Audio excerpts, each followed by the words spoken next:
Andrew Zimmern, welcome to Live Inspired with John O'Leary. Thank you very much. Good to be here. Well, dude, I'm not sure I've ever interviewed anyone with as long a working resume as yours. And so rather than reading it all out and boring the audience back to sleep, if you had to introduce yourself as the show began, if you bump into someone in a grocery store and they say, Andrew, tell me about you, what's the first thing you say about you? That I am adventurous, teachable, and incredibly curious.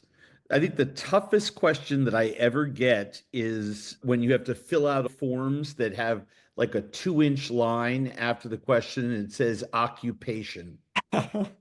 What is my occupation? What do I do? I think at the end of the day, looking backwards, trying to maintain an atmosphere of curiosity with people, right? I want them to be curious about the rest of the world. I want them to be curious about the documentaries I make. I want them to be curious about different foods, about lifestyle choices. Underneath that is some adventure, right?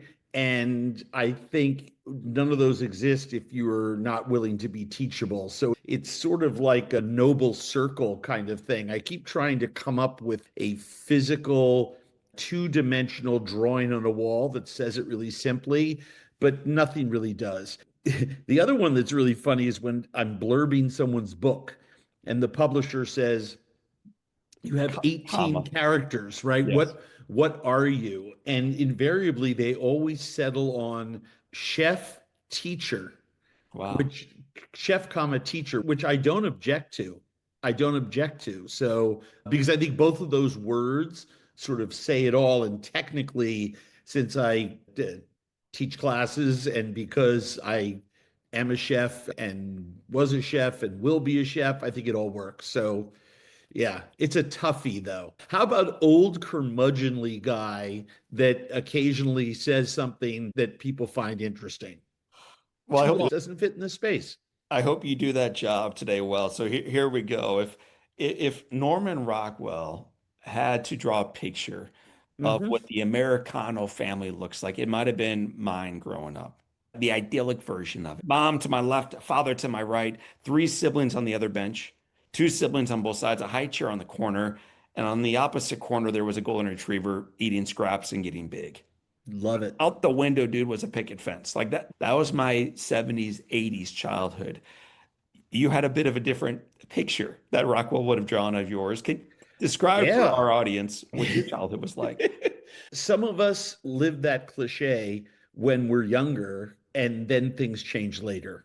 Everybody, if we're lucky enough to be on this planet for long enough, has all the arcs built in and all the archetypes get experienced. Mom, dad, born in 1961, single child, family of privilege in New York City. My father had been in the Navy and decided that he was going to marry his best friend and have a child. I think my mother, even though we never had a chance to speak about it, thought that it would be different if she said yes and they had a baby. Hmm. My father was very literal, very blunt. What he said, he meant. What he said he was going to do, he did. Classic sort of greatest generation, an incredible man who did incredible things with his life. And they divorced in 1965, 66, when I was 5, 6 years old. They maintained an incredible friendship. I arguably saw him more after the divorce than before because he had to intentionally set out to spend time with me. And he was incredibly kind to my mother. When I was 13, my mom went into a hospital to have an appendix scar covered up. The bikini lines had dropped, and she had had an appendix removal in the 30s. And they gave her the wrong anesthesia during surgery. She was in a coma for months, and it wound up changing her forever. And she never really recovered from this horrific moment in her life. And it changed everything in our family dynamic in a way that only a really big sort of tragic thing can exist. Here was my mother still alive, a shell of her former self, not really thinking, feeling, acting, or doing as she was able to Wow. prior to this massive brain injury, and very limited in her thinking scope and ability to do things. My father, typical product of his generation, when he walked me back to what was my mother's apartment, the old family apartment where she lived, said, we talked about it for about 20 minutes on the walk from the hospital after I got back from summer camp and saw my mother in an oxygen tent. And he walked me back to the apartment with that sort of air of, well, we've talked about it.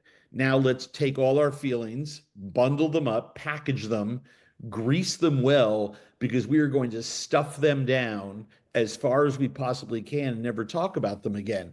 My mother's accent sort of changed my life forever.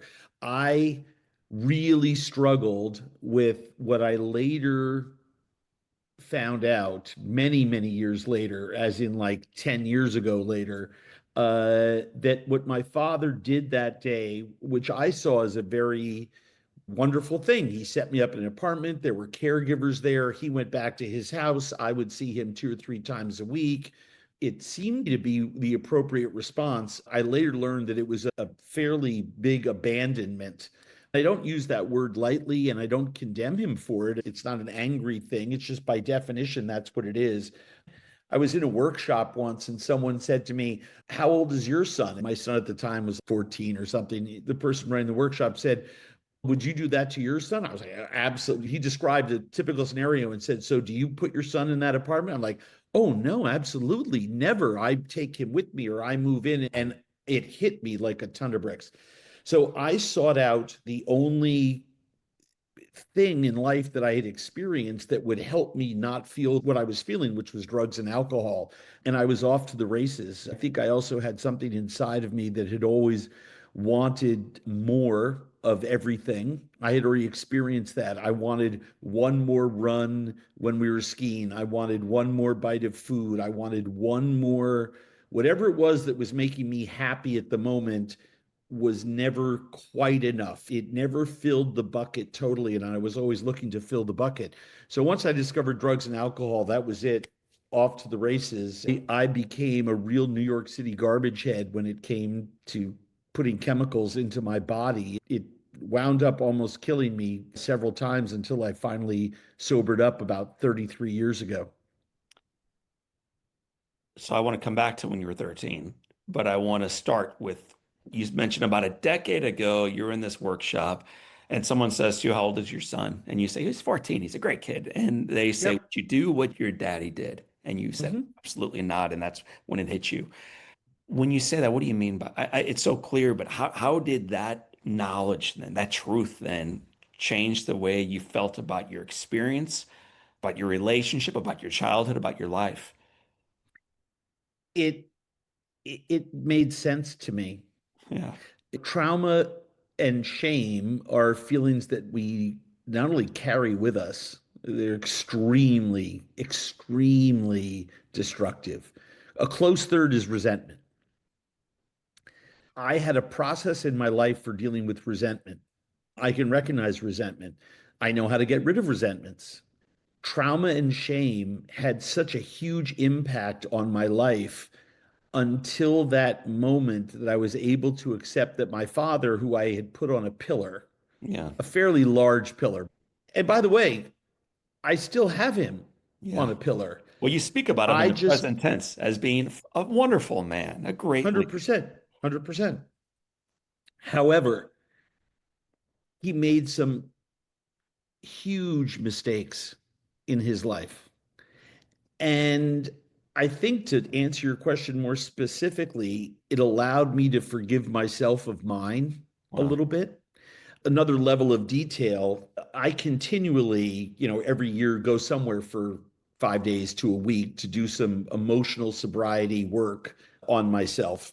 And that was why I was at Rio Retreats doing this men's intimacy workshop. And stuff about my dad came up.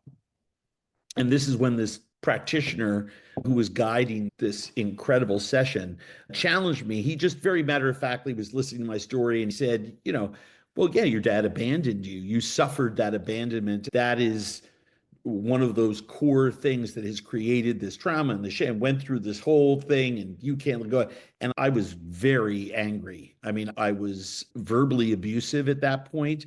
He stripped me down to I was really raw all over. And I responded with incredible resistance, so much so that he had to construct a scenario by which I could understand what he meant. And when he looked at me and he said, "Okay, roles reversed. Your son's mom is in the hospital. You're walking him up from New York Hospital to, 142 East 71st Street. And you say goodbye to your son, give him a hug, and tell him that you'll see him on Wednesday night." And I was like, absolute. And it just hit me like a ton of bricks that it was an abandonment, but it was also okay. He was trying his best. And a lot of us say that about our parents. Kids don't come with a set of instructions when they're Right. born. My parents were not trying to hurt me, they were not trying to inject me with something that would later put me in a position to be hurt based on those experiences. They were trying to give me every advantage that I possibly could have. What a incredible life my father had provided for me. What a great example in so many ways. However, what a failure when it came to that moment in my life. And human beings are human beings. We make human mistakes. All of us do. We say Right. human things that we wish we could take back. Everybody does. I think the healing comes when you can see it in yourself, in your own life, and be able to accept yourself as being human. And so that moment was about two things. One, being able to see my father's role in my life accurately, because I tend to not see things accurately. I tend to put things in context that makes for a great story, a great moment for me, fits in my narrative, which is not always accurate, right? I'm not saying that I practice fiction or lie to myself. It's just that our own narratives come with our own bias, right? With my being able to see my father accurately in that moment, the light bulb of forgiveness for myself came on because one thing I had struggled with in my first 20 years of sobriety was being able to forgive myself for the things that I had done. And I worked really hard at it, but nothing really seemed to work. It wasn't externally that damaging, it was really internally damaging. I wasn't as peaceful inside. I wasn't as accepting of life on life's terms as I was once I was able to forgive myself, but I needed something to happen in order to do that. And that moment in that workshop, in that room with that group leader in my time on the hot seat there was that moment. And I'm really grateful for it. I still worship my dad. My dad was incredible. Every time I talk about him, I tell people the same thing. I say, I wish you could have met him. He was quite something. I think that's cool to be able to hold both their beauty and their brokenness with both hands and still love the one in front of you. It's a 100, rare concept these days to be able to 100%. see the brokenness in someone else, their obvious mistakefulness, and yet still to say, and I loved them and they loved me to the best degree they could. So But one of the things that amazes me really most about your story, and there's a whole can, lot of things. can I just point something out, though? You used a really important word there that is a guidepost for me. A long time ago, I stopped using the word but. I Amen. just eliminated it from my life. And the person who recommended this to me, I looked at them, I said, how do I do that? And they said, just use the word and. Yeah. And it works about 98% of the time. And sometimes when I'm writing, I stop and I go back. When I'm editing, I take out the buts. And sometimes I have to rewrite the whole sentence. However, I eliminate that word and I use the word and a lot because and is so, so important in our lives. When tragedy hits or something, and it's going to get better, and you've survived 1,000% of your worst days, and the sun is going to come up tomorrow, and you're going to feel differently in a while. And is such an important word. So I'm glad you used it. And I'm glad you brought that up. And most people are living in the world of but right now. So thank you for reminding us of the power of and. Yes, and it's powerful in improv and equally powerful and empowering in life. So here you are, man. This kid, for all intents and purposes, whether we like it or not, has been abandoned by a dad who's doing the best he can, a mom who's unable to perform the motherly duties around the house. You're raising yourself. you become addicted to alcohol, then drug use, and somehow you keep stumbling forward. Like the amazing thing is you keep moving forward. You get through high school, you go to Vassar College, you're addicted throughout the entire time. What were you hoping to do with your life as you looked beyond college? I had no plan. I was struggling, but by the time I was in college, I was struggling day to day to survive. The weight of that was immense. I made it so much more difficult for myself than it had to be. Hmm. You know, there are many problems with addiction. There are many problems with living a life where you are not talking about what's really going on and not doing the work that's in front of you as you walk through it. One of those problems is that the bags of crap you are filling up every day just make it more difficult to get up in the morning. They make it more difficult to, in the case of school, go to class, socialize with other people, learn how to navigate life. Pay. That's what we do in college. We pay a bill, we show up, we talk to a friend. We think of it as going to school, right? But you learn so many other things when you leave home at 18 and go away to college, right? And I just made it so much more difficult for myself. I had no space to hold a goal. I had no space to hold a dream. Everything was a snap decision based on how I was going to get through the day or maybe what was going to happen tomorrow. I had been cooking at that time for years. I had begged my parents when I was 14. My dad said, no more allowance. I was shocked. He said, go get a job. So I got a job at my godmother's seafood restaurant in East Hampton, Long Island, and started cooking. I had been cooking my whole life in my grandmother's kitchen, in my mother's kitchen. I knew my father had taught me how to shuck clams at a very early age. I knew how to do the things that I was tasked to do in that restaurant, that first job. So I shined and I was able to learn and keep moving on. The one constant through everything was when everything fell apart, getting kicked out of school, I was kicked out of school 3 times. Each time I would go away to Europe or to Asia and cook for 6 months somewhere. By the time I got out of college, I had a double degree in history and art history, which some people are very impressed by. But if it takes you 5.5 years to get through school, you just build up enough credits in your concentrated departments.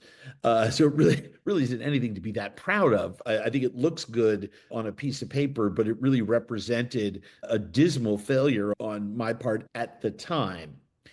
However, being able to cook, being able to learn how to read, write, and think critically in that 6 year period I call college set me up for immense success, not only in the few years following college, where I took off like a rocket ship in my profession while I was able to handle the addiction piece until it became completely unmanageable and almost killed me, but it became especially valuable many years later in my 40s and 50s when I finally was able to put together food and the idea of learning to read, write, and think critically. I think that really back then provided the little that engine for Yeah. success 35 years later. And I think that's the to me, that's the fascinating part of life. I didn't learn how to balance books and then became an accountant. It wasn't smooth transition,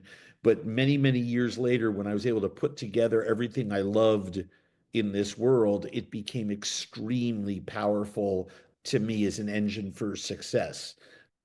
We could talk about hitting rock bottom and some of the things you were doing. I'm curious as you talk about skyrocketing, this Icarus moment, man, you're getting so close to the sun that you come crashing back down. When you're at rock bottom, do you know it? Most of the listeners Yes. and Oh viewers, yeah, 100%. we have never been there. We don't really understand what that's like. So you, my friend, late 20s, do you Yeah. know you're at rock bottom when you're there? Yes, except you don't know that it can get worse. Huh. And it can. And that's the crazy part of alcoholism and addiction is that it's a physical, mental, and spiritual malady. And we know that now scientifically. I mean, this is not my idea. And we could talk for hours about that, but I would encourage people to do a little research on it. I mean, we know it's a physical disease, we know it's a mental health disease. It's also a spiritual malady. There is a hopelessness, there is a reliance on self that keeps hurting us over and over and over again because we have no belief in anything bigger than we are, right? Mm. And we think things are bad, but they get worse. I'll give you a great example. Towards the end, the sheriff of New York comes knocking at my door. I'm in an apartment that I'd scammed my father into buying for me. It was, I mean, it's a complete and total mess. Hadn't paid my money into the co-op. The sheriff of New York handles evictions. That's what he does. And I get evicted. I'm allowed to bring one bag with me. Everything else goes into a storage thing that I didn't pay. I lost all of my possessions, everything I inherited from my grandmother, everything that I accumulated over the course of the first 29 years of my life. And I went downstairs to the 23-hour bar. They closed for an hour at like 6 in the morning to hose the place out and to drag anyone out onto the street who had passed out. I mean, this was a shot in a beer bar behind the train station in the West 30s in Manhattan. It looked like the last stop on the train where the next one was the eighth circle of Dante's Inferno. I mean, this is the place people cross the street so you don't pass in front of the door. I'm being serious. And this is where Yeah. I went every night and knew the people. And there was this toothless bearded guy named AJ. I'll never forget him. He sort of ran the place on the customer side. He knew everyone and settled fights. When he said something at the bar, everyone kind of nodded. If you didn't agree with AJ, I could never understand that until the night that I was evicted because AJ ran the little bottle gang that scooted around the corner to drink, Mad Dog 2020 or whatever somebody had before we could go back into the bar and hang out. But he also ran, because he had found it, an abandoned building down on Sullivan Street, a beautiful part of New York right now. Back then, just a windswept, empty neighborhood of abandoned buildings. And there was a building there that 8 or 9 guys slept in, pirated electricity from a few houses over, casements where there should be windows. He said I could stay there. That's where I slept for a year on a pile of dirty clothes that had been in that duffel bag that I carried out of that apartment, stealing so that I had money for food, stealing jars of Comet Cleanser or Ajax to sprinkle around the pile of dirty clothes I passed out on every night so the rats and roaches wouldn't crawl over me. I realized that was as bad as life could get. I was completely a user of people and taker of things. People who loved me thought I was dead. I was, from a moral standpoint, crossing every single line I had ever put in the sand as I had built the healthy part of my life. I will never steal from innocent people. Of course I did it. I will never do X. I will never do. I mean, I crossed every single line you could imagine. And yet that wasn't bottom. But Mm. at the time, I sure thought it was. One day I had the idea that there were winners and losers in life and that I was just a loser. The dice just kept rolling and I ran out of chips to bet and I ran out of opportunities to throw. It was hopeless. And there was that moment then where I did lose all hope, had none. That idea of, well, tomorrow I will, even if it was fantasy, because when I was at my bottom and sleeping in that abandoned building, you were thinking to yourself, tomorrow I'm going to do this. Tomorrow I'm going to shave and get a job. Tomorrow I'm going to stop drinking, right? All BS. That just lies that your brain tells you to keep you going, you know? And there's a part of that that's trying to save you, right? There's a part of that voice that's just trying to get you to enough tomorrows so that maybe you have a lot of tomorrows. Yes. But that voice got drowned out by the hopelessness of my situation. And I decided, well, the smart thing is I'm going to steal some jewelry from my godmother. I'm going to hawk it. I'm going to get some money. I'm going to buy some barbiturates. I'm going to buy some vodka. I'm going to check into the San Pedro Hotel, which is no longer in existence, over on the East 50s. It was a flop house, the last of its kind in Midtown Manhattan. You rent rooms by the hour kind of place. Homeless people didn't live there. It was more for filthy assignations, criminality, and other kinds of things. I went in there and swallowed a handful of barbiturates and drank a bottle of vodka and, every intention of dying. I don't remember the lights going out metaphorically, but I woke up. What we've been able to piece together about 2.5 days later, I had a moment of clarity, right? That I'm not responsible for. I later ascribe it to something bigger than me. I went out in the hallway and plugged the bottom of the phone cord back into the base, which I had disconnected because I didn't even want to hear a phone ring. And, put my quarters in Mm, and called my friend and said the words that I literally had never used in the first 30 years of my life. I mean, literally never. And that was, can you help me? mm, And I thought I knew everything the first 30 years of my life. And it occurred to me, like, look where it got me. Look where it got me. I tried to kill myself in a flea bag hotel and I'm absolutely hopeless. I mean, completely hopeless. At that point, in that hopelessness, I still, when my friend came to get me, tried to take back all the rest of my life. Oh, if you just lend me $5,000, I can do this, I can do that. I started hustling almost immediately, coming back from the dead and hustling almost immediately. One of my best friends, who I've been able to mentor in a 12-step program for 31 years, who's now like a brother to me, died and overdosed. It was brought back with paddles at Boston General Hospital. The first thing he did when left alone in the room 20 minutes after he was brought back to life was steal drugs, shoot up again, and the same thing happened a second time, right? yeah. That's the insanity of this disease. And so I immediately started hustling and doing my thing again. But 2 days later, when I walked into what was my intervention, I just said, what time's my plane? Hmm. Because something happened between being on the sidewalk and walking into this room and actually walking into the room. I mean, in those 10 steps between being outside on the street, walking into a building to meet someone for coffee, and seeing that there were 20 people who cared about me in a circle waiting to talk to me. And I knew what it was.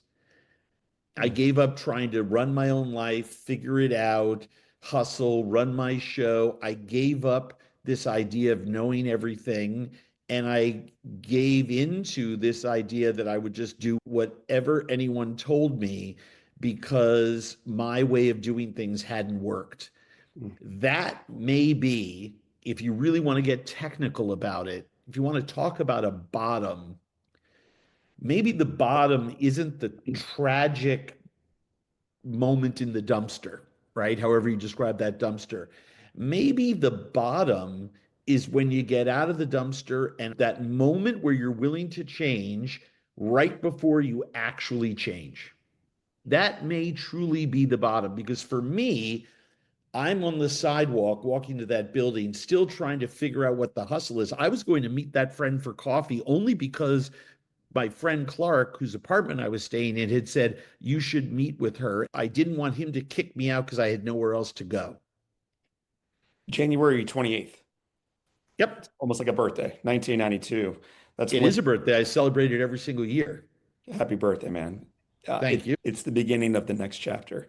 At Hazleton, my understanding is you have a journal and you fill it up not with words like I am worthy, I'm enough, I'm taking the steps, I'm moving forward, my best days are in front of me.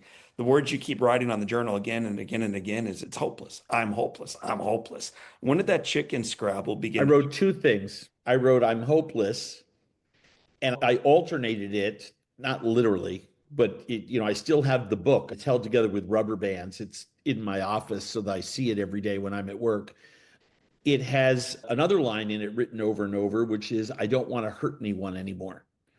I didn't know how to be hopeful and I didn't know how to stop hurting people. I didn't know how to get out of my own way. So you begin learning. We could spend hours going on the recovery journal, and that's before you even begin your career and the books and the broadcasts and everything else you've Well, I'll done. sum it up for you very quickly. The irony is that I was still hopeless, but I had learned to say, I don't know how to do blank. Can you help me? I'm 2 weeks into treatment, and I still think everyone else in my unit's going to get well, and I'm not going to get well. I just kept complaining about this over and over to my two closest friends on my unit. Young man named Cardi Fox, who died of a brain tumor over a decade ago, and my friend Chuck. Chuck and Cardi pointed out on the wall where they have the 12 steps of the 12-step program that I still am involved in on a daily basis, that there's a promise hidden in the 12th step. And it says, having had a spiritual awakening as the result of these steps. The reason I was struggling was that I thought everyone else was going to have this spiritual awakening that everyone says you have to have in order to get sober, to get dry and stay sober, and ultimately sober. The reason that the spiritual awakening is important is that that's 1930s speak when a lot of these materials were written for understanding there's a power bigger than you. You're not in charge. For so many people, they grow up knowing, yeah, I'm not in charge. It's my parents early on, then other things are in charge of my life. I had no idea there was anything bigger than me. I was self-centeredness run wild. I think like all alcoholics and drug addicts, they pointed that out. I had another one of those awakenings like I did with that idea of abandonment and my own father's failure. I literally walked out of that cafeteria. We were eating dinner, actually, a changed person because I Mm. realized, oh, I can have a rote experience. I can go through these steps. Immediately that night, right after dinner, I asked the first person who was speaking on the stage at Bigelow. Actually, his girlfriend was speaking, and she talked about this amazing man she met. I went up to that amazing man because he was there afterwards and asked him to mentor me in our 12-step program. He said, well, if you make it through this place and you get down to St. Paul, who knows where you're going to be? But yeah, here's my number. Don't bother calling me until you get to the Twin Cities if you do. And I did. And he was my sponsor up until his death last July. But that is what set me on the course to success. The horrific part of this disease is that ultimately Chuck went on to extended treatment and joined me at that same halfway house 3 months later after I'd gotten there. And it was great having my buddy there. One night, Chuck, instead of coming home after work, drank and went up a down ramp on Highway 94 and killed himself in a car and the people in the car that he hit. Oh, And I still I enjoy talking about that, not in a perverse way, but as a reminder to me about the hubris. the mercurial part of Yes. life, right? We don't know what's going to happen next. The person who actually carried the message to me that arguably mattered the most in my sobriety and me just being alive right now couldn't stay sober and died 6 months into his sobriety back in the late spring, early summer of 1992. I don't think a day goes by that I don't think about him. But suffice to say, I put together a lot of sober days and predicated my life on a different set of rules, most importantly, service work. And that's even where the idea for Bizarre Foods came about. On our medallions, you wish me happy birthday. It says patience, tolerance, and understanding on some of our medallions. It says it in our literature a lot.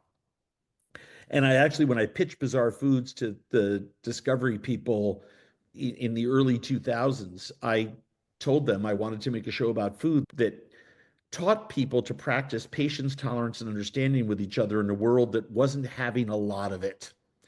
And I could sense back then, I've always been very empathic, that our world was starting to treat each other with a lot more finger pointing, and there was a lot less brotherhood in the classic sense and sisterhood. We were defining ourselves by our differences and not by our commonalities. I wanted to make a food show because I thought food was the ultimate communicator. I never sat down and had a meal with someone and liked them less after I got up. And I wanted to make that show. And the person who was running Travel Channel at the time, Pat Young, a brilliant TV executive, said, well, that's 80% education, 20% entertainment. We don't do that. That's, go to PBS, they'll make that show. It'll be a six-parter. You'll get a lot of applause and you'll be right back where you started from. He said, but if you come back here tomorrow and tell me how you're going to make that show, because he was intrigued by the idea of eating foods from the fringe. And he said, show me something that is 80% entertainment and 20% education, and you'll last on TV for decades. He said, and we'll make that show. He was right. I came in the next day, I repitched it, and I was off to the races. I have a friend in sales. His name is Brian Buffini. He listens to the podcast. He has his own big podcast. Buffini says, give them what they want so you can give them what they need. Yeah, 100%. Well, I call it the Trojan horse. I basically sold them a Trojan horse because I had studied television and I knew that year one, I don't make any decisions. I'm just talent and everybody tells me what to do. I'm a mechanism, I'm a tool in the toolbox. Walk here, say this, do that.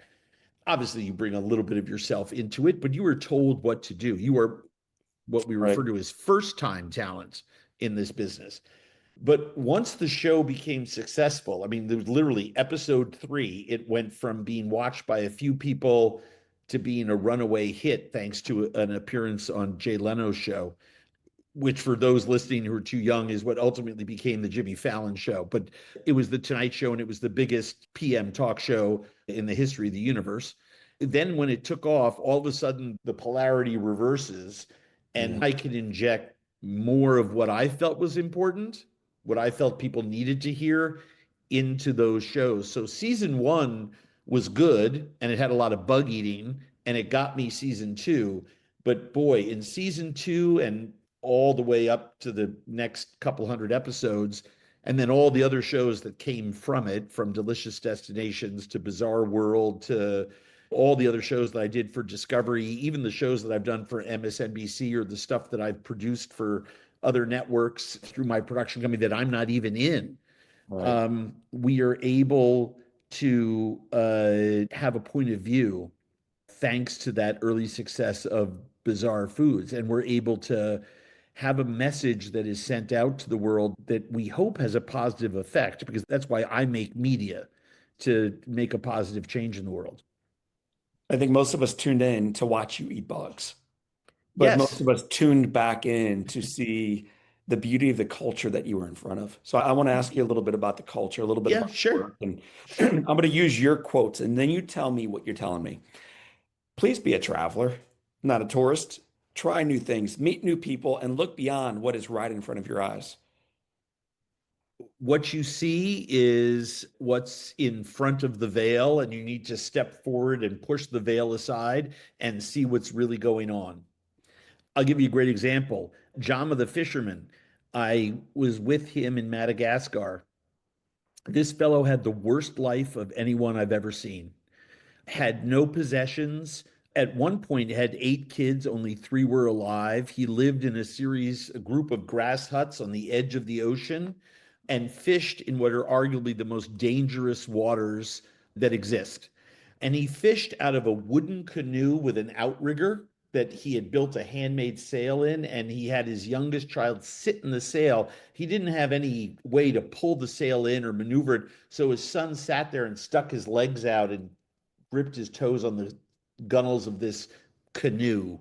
Jama eventually would come home with a king mackerel, and his family would eat the head and tail, and he would trade the body of the fish for whatever he needed: shorts for his kid, a comb for his wife's hair, whatever he needed that day, he would trade that fish for. I asked him, are you happy?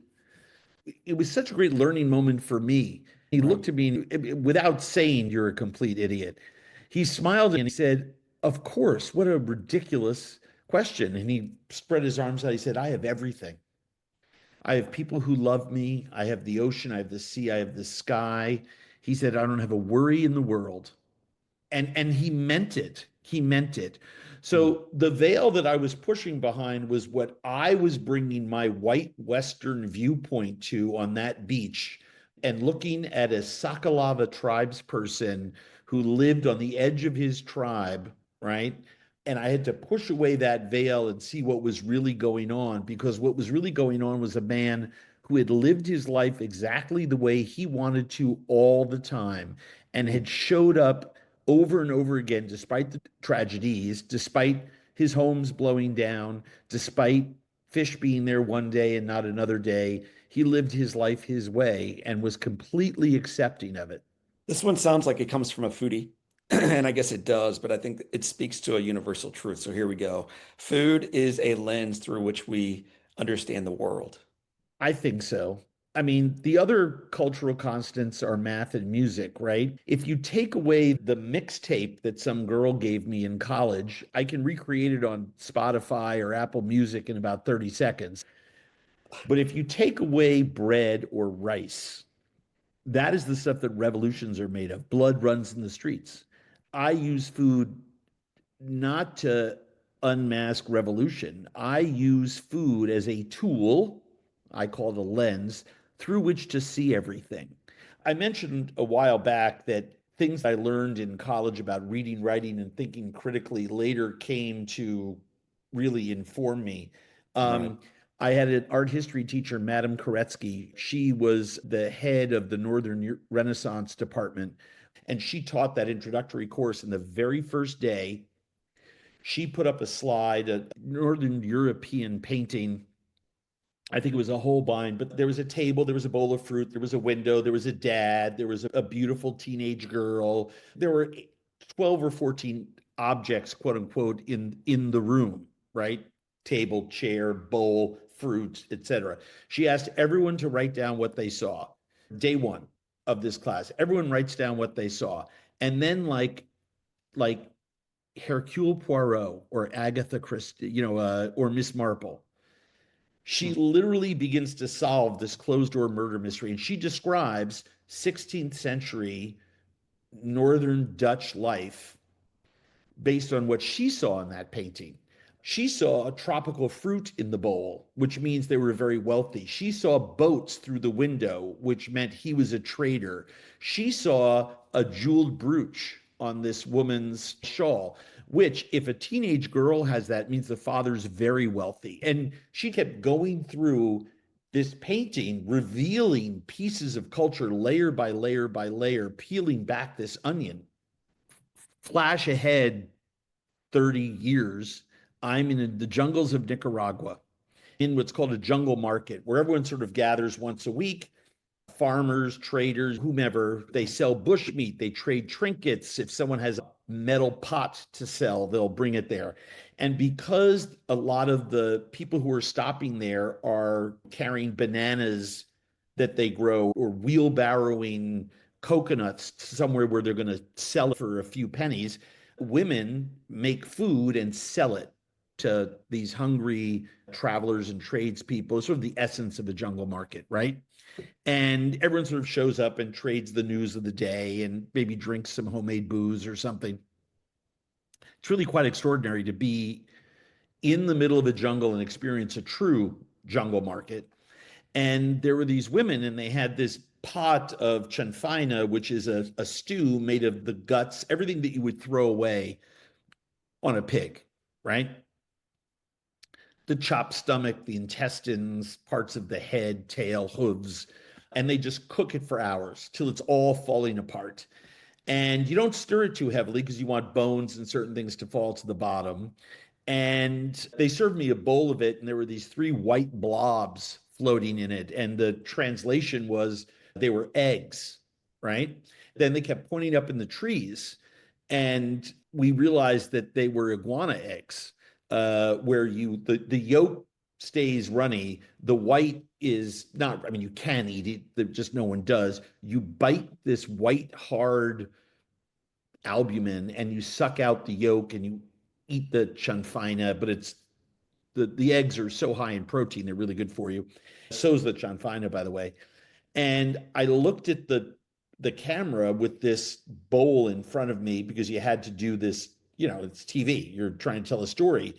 And I showed this bowl and I said the words to the camera, I can tell you everything about this group of people I'm spending time with by what they're eating. Everything. They're hunters and gatherers based on what they have, right?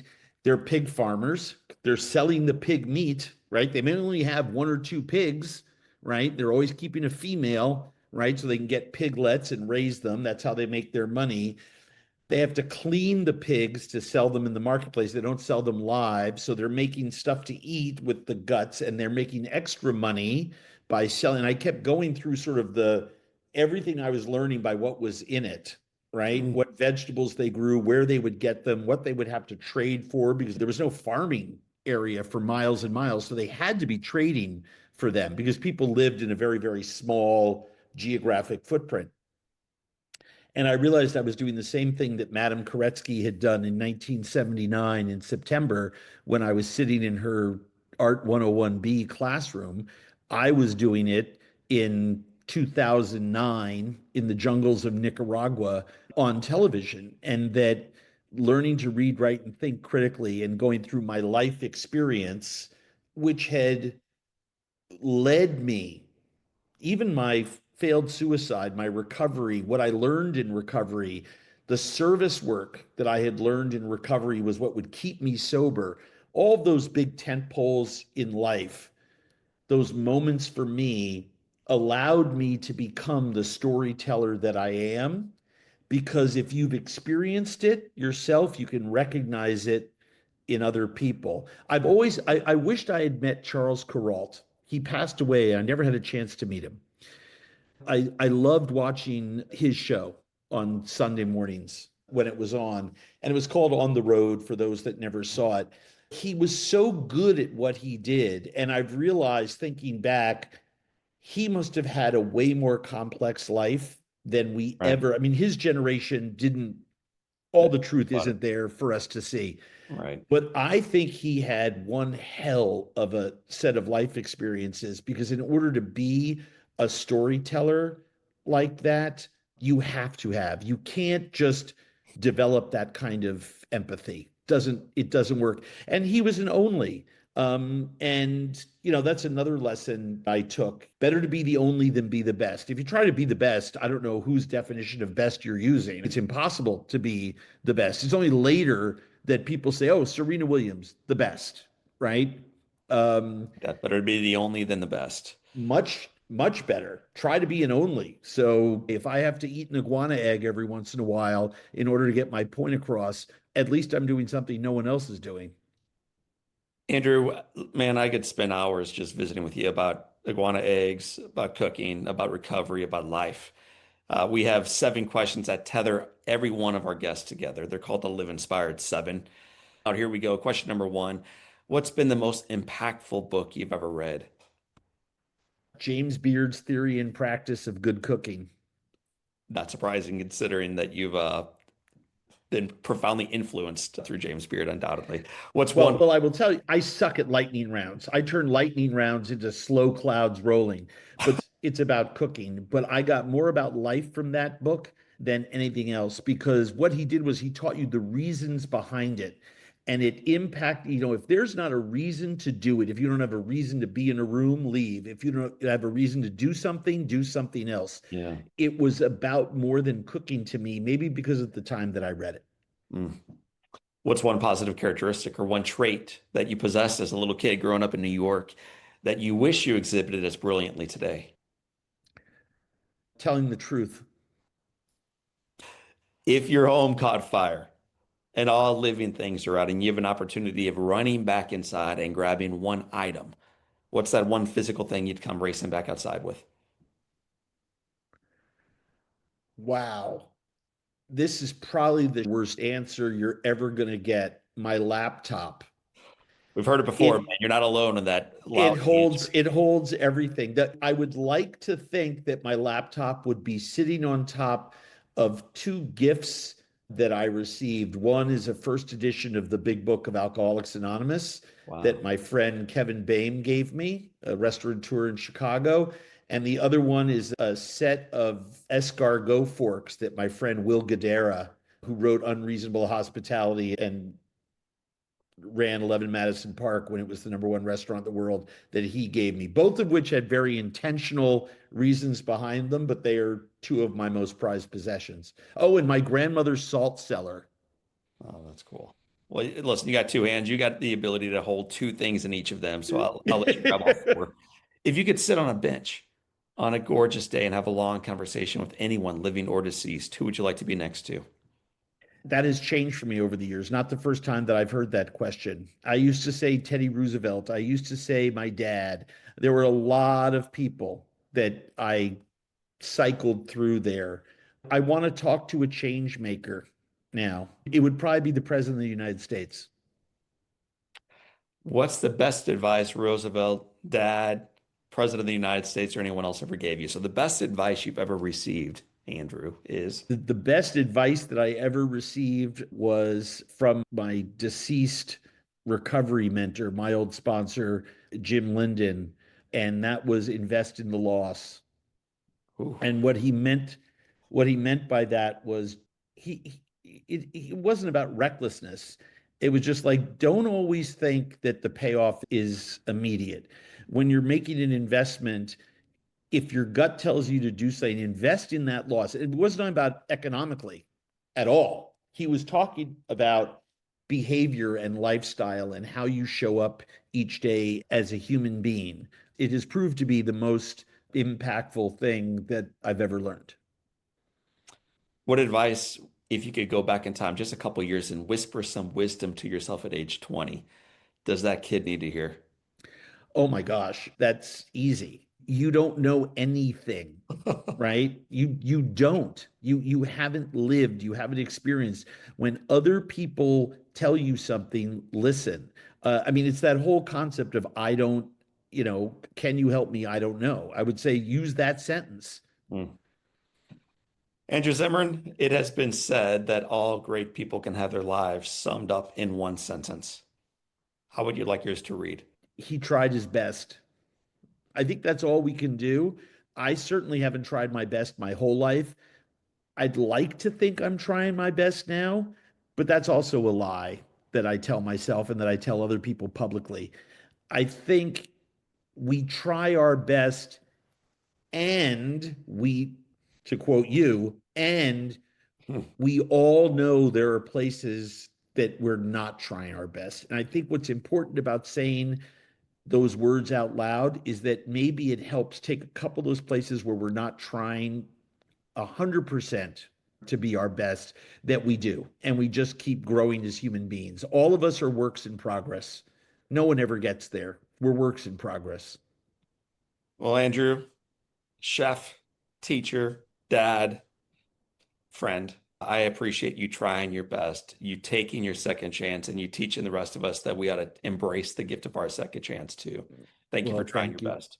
No, I appreciate it. Thank you. My friends, that is Andrew Zimmer, and my name is John O'Leary. And today is our day. What a gift it is. Live inspired.